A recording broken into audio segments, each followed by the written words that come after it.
Alors, est-ce que vous pensez que les questions sont plus importantes que les réponses? On va le savoir ensemble. Bienvenue, auditeurs et auditrices. Vous êtes sur Funky Loud, là où nous réfléchissons ensemble et à haute voix. Je crois il y a 2 jours de cela, j'avais fait la vidéo sur les questions ou les réponses où j'ai exprimé clairement mon avis, ce que je pensais. J'ai essayé d'argumenter un tout petit peu. Et ensuite, j'ai conclu. Mais là, en réécoutant la vidéo moi-même, une fois mise en ligne sur YouTube, en fait, la qualité n'était pas ce que ça devrait être. La voix sonne bas. On a à peine du mal à écouter ce que je dis dedans. Donc là, carrément, je reprends. Et je crois que je vais reprendre avec un peu plus de ressources et de recul, quoi. Ok. Donc, les questions, d'un côté, on a les questions et d'un côté, on a les réponses. En fait, le titre, le sujet de ce jour, c'est les questions les questions ou les réponses. Voilà. Est-ce qu'il faut préférer des questions aux réponses ou est-ce qu'il faut préférer les réponses aux questions? C'est très simple. Les questions, vous savez, on sait tous c'est quoi une question. Une question, c'est qui ton papa? Et une réponse, c'est lui ton papa. Je sais pas si vous comprenez. Voilà. Alors, honnêtement, pour aller dans le vif du sujet, moi, je pense qu'en général, vous savez, sur cette chaîne, on parle de la vie, de l'humain, de Dieu, de la mort, de l'amour, de quoi, de la peur, en fait, de tout, quoi. En général, quoi. Et donc, les questions et les réponses, en fait, c'est très important. En tant qu'être humain, est-ce qu'il faut continuellement, se poser des questions ou est-ce qu'il faut simplement accepter des réponses et faire avec? C'était de là qu'est partie la réflexion. Et moi, je pense honnêtement, bien sûr qu'il faut être ouvert d'esprit, il faut savoir écouter des réponses, mais toutefois, il ne faut jamais perdre, en fait, ce côté-là qui questionne, quoi, perpétuellement. Il ne faut jamais arrêter de se poser des questions et de poser des questions autant que possible. Premièrement, je pense que vous savez aujourd'hui, avec Internet, surtout les réseaux, les médias, tout ce qui va avec, tout le monde a la parole. Donc, tout le monde peut exprimer son avis sur n'importe quel sujet. Bon, pour dire la phrase, comme j'ai l'habitude de la dire, n'importe qui peut dire peut dire n'importe quoi sur n'importe quoi. Voilà. N'importe qui peut dire n'importe quoi sur n'importe quoi. Voilà. Donc, en fait, face à ce bain d'informations, on ne peut simplement pas, parce que, en fait, les informations, quand vous les parcourez, ou je dirais les vérités, les réponses et tout, quand vous les parcourez, elles paraissent toutes logiques. Donc, en vrai, on pourrait, essayer de s'accorder ou bien de dire, mais tu ne mens pas. Mais ça, c'est quand même logique, parce qu'en plus, ça fait deux, ça se voit clairement que c'est tout droit ce que tu dis. Mais après, si on a 10 réponses pour une seule question, Et parfois, il y a des questions, il y a des réponses, C'est même pas forcément qu'il y a des réponses qui sont meilleures que les autres, que certaines d'autres. Non, même pas. Les réponses, les informations, les vérités et tout, vous les analysez et elles paraissent, toutes logiques, quoi, toutes vraies et tout, quoi, dans un sens donné. Et c'est face comment on appelle ça, ce bain d'informations, moi je pense qu'il est crucial quand même, c'est juste son premier argument, de quand même, bien sûr, qu'il faut être ouvert, et plus les réponses ça varie, hein. Plus qu'il faut être ouvert, et écouter les réponses, essayer, d'analyser, de réfléchir et tout, mais qu'il faut quand même garder sur soi la question, quoi. Il faut accepter, comme Mark Manson le dit, qu'on ne parviendra jamais à la petite vérité. C'est sincère. Et vous savez, il y a un truc, c'est que il y a des réponses qui sont vraies à des endroits donnés et qui sont fausses ailleurs. Vous savez, aujourd'hui, le monde, il y a des cultures, il y a des traditions, il y a des civilisations, il y a des peuples, en fait, tout est segmenté, quoi. Il y a des endroits dans le monde où vous allez, c'est possible de faire tant. C'est possible, je dis n'importe quoi, hein. Il y a des gens qui adorent le soleil, par exemple, qui adorent des pierres, qui ont leur dieu propre à eux, alors qu'ailleurs, sous d'autres dieux, c'est mal vu, c'est peut-être mal vu. Est-ce que ça veut dire que c'est les uns qui ont raison, les autres qui ont tort, ou les autres qui ont raison, et les uns ont tort? Je ne saurais le dire. Mais une chose est sûre, en fait, si vous êtes né quelque part, ou depuis même avant votre naissance, c'est ce qu'on fait ça. Et vous grandissez dans cette culture-là, dans cet environnement-là. Il est fort probable qu'en grandissant, en fait, vous puissiez adopter, sans même le savoir, cette même conviction-là que vos parents, vos ancêtres, que les gens qui sont autour de vous. Et si vous n'avez pas un tout petit peu le sens de remise en question des choses, mais vous allez être prêt à mourir pour des vérités qui ne vous appartiennent pas et que vous ne pourrez même pas justifier logiquement, quoi. Sincèrement, il y a bien sûr, il y a des cultures, il y a des gens qui naissent et qui s'emparent de certaines histoires, de certaines choses, en fait, de certains récits qui se sont déroulés bien avant la naissance de leurs ancêtres. de leurs arrière-ancêtres. Et ces gens-là sont prêts à mourir pour leur vérité. Hein.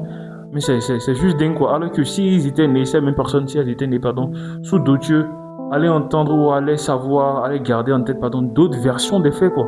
C'est ça qui est un peu choquant. Bien sûr, je ne dis pas qu'il faut rejeter, en fait, tout ce qu'on nous propose comme vérité, comme information, non, parce qu'on en a besoin, quoi. Bien sûr qu'on en a besoin. Mais il faut quand même garder, je pense en tout cas personnellement, il faut toujours garder, comme on appelle, cette flamme-là. Il faut toujours garder cette innocence d'enfant. En fait, il faut reconnaître devant chaque fait, chaque vérité, chaque information et tout, qu'on peut bien sûr se tromper, quoi. On peut bien sûr se tromper. Je vais prendre un exemple simple. Je ne vais pas essayer d'être un peu trop logique. Ne faites pas attention à mon raisonnement. Mais bon, je suis sûr que vous allez comprendre. Quand il y a une question fameuse, voilà, question qui revient tout le temps. Est-ce que Dieu existe? Est-ce que tu crois en Dieu? C'est qui Dieu? C'est quoi Dieu et tout? Je ne sais pas si vous comprenez. Bon, bref, la question, vous aurez compris. En fait, ces questions-là, ça divise en fait le monde. Quand vous allez un peu plus, nous ne mentons pas. Mais la religion, en fait, c'est l'une des choses qui divise le monde aujourd'hui. Les gens sont en guerre, c'est à cause de quoi? C'est parce que tel groupe de personnes pense que Dieu, il est au ciel, et l'autre groupe pense qu'il est au paradis, l'autre groupe pense qu'il est dans la nature. En fait, et rassurez-vous, hein, chacune de ces personnes ne peut pas justifier, en vrai même, avec tout le temps qu'on puisse leur donner, ne peut jamais justifier, ne peut jamais essayer de se convaincre à elle-même, en fait, par des raisonnements logiques, voilà, que ce qu'elle pense est vrai. Mais ces gens-là sont prêts à mourir pour ce qu'elles pensent, ou bien en tout cas pour ce qu'elles reçoivent et acceptent comme vérité. C'est dingue à dire en fait, mais c'est... Bref, peut-être que je suis en train de m'exprimer mal, mais vous aurez sûrement compris. Ici, comme je l'ai dit au départ dans une vidéo d'introduction, autrefois, ici, ce n'est pas une chaîne de vérité, ce n'est pas une chaîne d'enseignement, ce n'est pas une chaîne de développement personnel. Non. Ici, nous réfléchissons simplement à haute voix.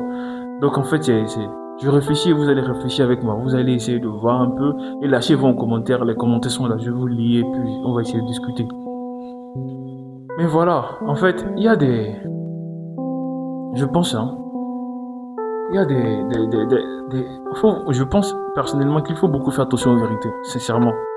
Il faut beaucoup faire attention aux vérités, même si, bien sûr, on doit apprendre à vivre avec elles. Voilà, on doit apprendre à vivre avec elles. En ayant toujours en tête qu'on peut se tromper ou bien voilà, que tout peut s'avérer faux et tout quoi. Il y a l'histoire, voilà, nous a prouvé qu'il y a des réponses qui évoluent clairement, quoi. La science par exemple. Il y a des vérités qui évoluent. Je suis sûr que dans quelques années, les gens pourraient revenir et dire que la Terre, je sais pas, autrefois on avait dit que la Terre était plate. Des gens sont morts pour ça apparemment. Autrefois on avait dit que la Terre était ronde et que ça tourne. Des gens sont morts pour ça apparemment. Il y aura des gens qui viendront dans quelques années dire que l'univers ou la Terre, je ne sais pas, tout ce que vous voulez, est circulaire, ou bien je ne sais pas, est sphérique, ou je ne sais pas, ou c'est une boule, ou bien je ne sais pas. Tout est possible. Alors, dans les sciences, en fait, les vérités, les réponses, les informations évoluent, quoi. Alors qu'à chaque période, quand il y a des vérités, des informations comme ça, il y a des gens qui, ont des martyrs, ça fait des martyrs. C'est pareil pour les religions, pour les politiques et tout, quoi. Ça fait des martyrs. Donc, bien sûr, je ne dirais pas que je ne vis pas sans vérité, bien sûr. Il faut accepter sa propre vérité et tout, et essayer de... En vrai, voilà, ce n'est pas aussi pas parce que on a une certaine vérité ou qu'on croit à une certaine vérité et tout, que les autres sont fausses ou que la nôtre est meilleure. Je ne sais pas si vous comprenez, quoi. Parce que peu importe ce en quoi vous croyez, peu importe ce que vous acceptez comme vérité, comme information, comme, je ne sais pas, tout ce que vous voulez et tout. Dans quelques siècles, dans les siècles à venir, les gens se moqueront sincèrement d'eux. Parce que ces gens-là, en fait, ils se rapprocheront beaucoup plus de la vérité que nous actuellement. Donc bon, peut-être que j'ai été un peu de gauche à droite dans mon raisonnement et tout, dans mes idées et tout. Et dites-moi ce que vous en pensez, C'est un sujet qui me tenait beaucoup à cœur parce que voilà, c'est vrai que ce n'est pas forcément bien et pas très bénéfique d'être quelqu'un qui remet tout en question. Là, vous deviendrez fou, sincèrement. Parce qu'en vrai, la société dans laquelle on est actuellement, il y a beaucoup de choses déjà établies. Beaucoup de choses déjà établies. Donc si on doit remettre tout en question, tout. Voilà quoi, on risquerait de passer pour un fou. Ou pour une folle si vous êtes une femme. Mais il y a un truc, c'est que je crois qu'on évolue en fonction de ses valeurs, en fonction de ce qu'on accepte comme, de ce qu'on pense voilà, être important pour soi. Si, je dis n'importe quoi, Si la religion, c'est, comment on appelle ça? C'est en tête, c'est au top, voilà, de vos valeurs, de vos classements et tout. Vous allez être prêt à mourir pour des vérités religieuses ou spirituelles, ce que vous voulez, ce que vous pensez, ce que vous gardez et tout. Mais si d'un autre côté, voilà, vous ne vous connaissez pas trop en mathématiques et qu'un bon joueur se lève qu'on vous dit qu'un plus un ça fait 3, ok, d'accord. Qu'est-ce qu'on y peut? Mais de toute façon, ce n'était même pas votre centre d'intérêt ou bien, pardon, le top de vos centres d'intérêt, quoi. Alors, bon, tant mieux, je ne sais pas, tant pis, quoi. Voilà, dites-moi ce que vous en pensez. Les questions, les réponses. Est-ce que vous préférez les questions ou les réponses? Est-ce que vous préférez, pardon, les questions-réponses ou les réponses aux questions ou carrément, comme moi, qu'il faut, je ne sais pas, essayer de trouver le juste milieu. Mais en tout cas, personnellement, je ne pense pas le juste milieu. Hein. Je suis beaucoup plus du côté de questions-réponses. Même si ça peut rendre fou. Je vous souhaite de passer une très bonne suite de journée. On se dit à la prochaine.